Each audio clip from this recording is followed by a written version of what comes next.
Hello everybody, this is Don't Touch the Boat, and we are here with some major leaks for Metroid Prime 4 Beyond.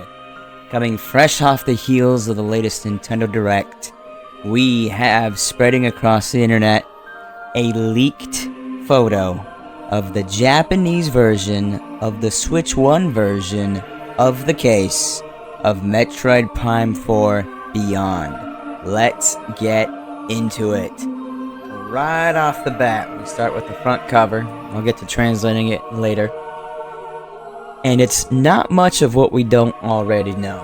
Just looking at this cover, it's the same cover that we had revealed to us in the March Direct when they showed off the cover of the game. And there's Samus showing off her new psychic abilities.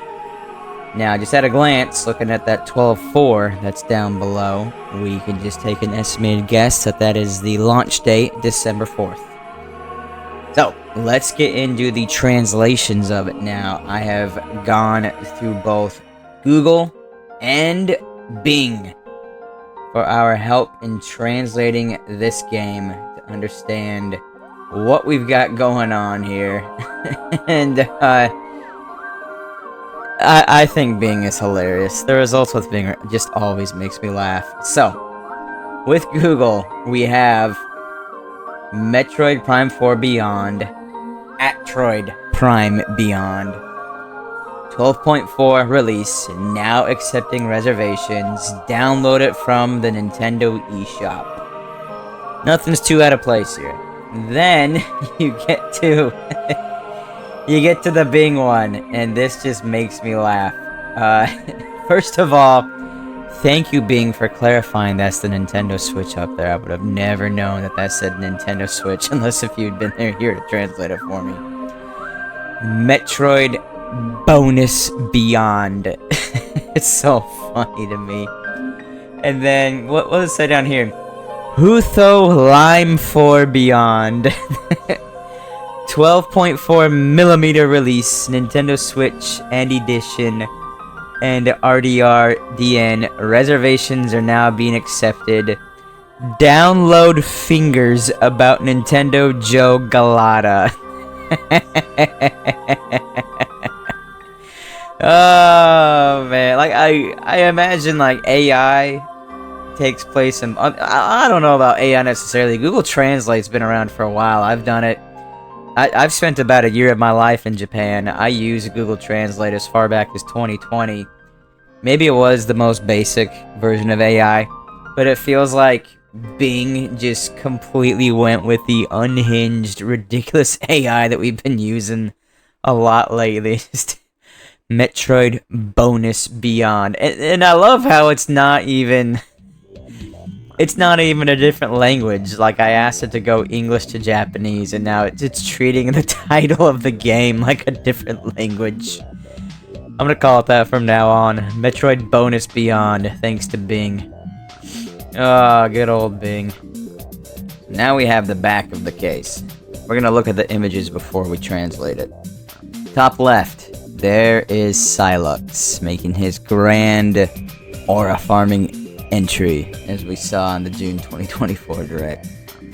Next image, from what I can tell, it looks like Samus talking to the trooper when she enters the facility. The one's like, "Ah, thank goodness you're here. Here, scan my map, and now you have access into the building." Then you have a Lamorne individual, and then in the top right, I can't make out what that is. Anyone in the comment section, feel free to clarify that for me, but I can't tell what that is. Now we got Samus here, making the same pose as her amiibo. You can see in the background that giant temple that we saw in the end of the June 24 Direct, as well as in the March 25 Direct. And down here, same shot as the March 25 Direct, where we learned about her psychic abilities. Now this one here, this one is new. I don't think I've seen this in any of the trailers that they've revealed. This looks very familiar. It's a key from Metroid Prime 2 Echoes. Either one of the Sky Temple keys or a Dark Temple key. But that, at a first glance, is what I can see from this one.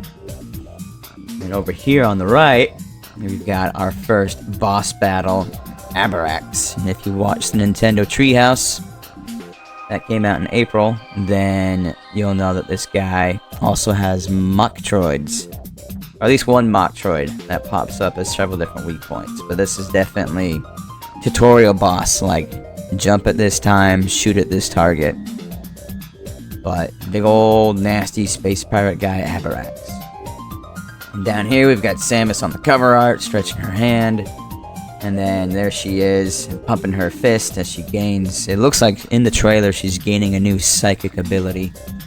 And then, here she is, using her psychic abilities to open doors. And I really hope that that method of opening a door... I hope right here it's just like the most basic tutorial version, like here's how you use your controls to open a door. Because if that's the method that they're gonna use to open several of the doors for this game, that's gonna add up. It's like, I miss the days when I could just shoot a door to keep moving forward. And here she is in her Viola suit on the Viola bike, cruising through the desert, as we saw in the latest September Direct. Now, before we get to translating, there's one last thing we need to look at. Down on the bottom, we've got your TV mode, your desktop mode, and your handheld mode. It looks like it is going to be a one-person experience to all of it. Single-player game, meaning no multiplayer. Now, I wasn't really expecting a multiplayer mode, but I was hoping we would get something akin to Metroid Prime Hunters on the DS. I myself never played that game, at least the online multiplayer portion of it, but everyone online that did play it said they had a great time with it. So for me, with Silux being present in this game, I was hoping that was a hint that the other hunters from Metroid Prime Hunters were going to make a comeback as well. And we would have an arena multiplayer mode, you know, it wouldn't be the prime feature, it wouldn't be the main feature of this game, but just something nice added on, you know, just a nice versus online mode.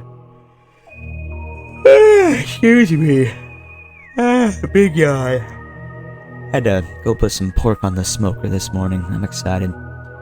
Anyways, yeah, I was hoping for like an arena hero shooter, something kind of like Marvel Rivals or Overwatch, where each character has distinct gameplay with their weapon, their movement, how much health they have, the behavior of their morph ball mode. So yeah, it's a little unfortunate that we're not getting that, but who knows, maybe the next game, but oh well. At least we know they put all their chips down on a quality single-player experience, so we can take that with a silver lining, I suppose. Alright, let's look at the back sides now. Once again, Google and Bing. I have it zoomed in a bit more. We don't have the original cover shown in this one, just because we need a little more real estate on this screen. So, Google. Armed with passion and new power entrusted to us, return from an unknown planet. In order to travel through time and space to the unknown planet Biros, and return to their original world, and I can't quite read what that says next.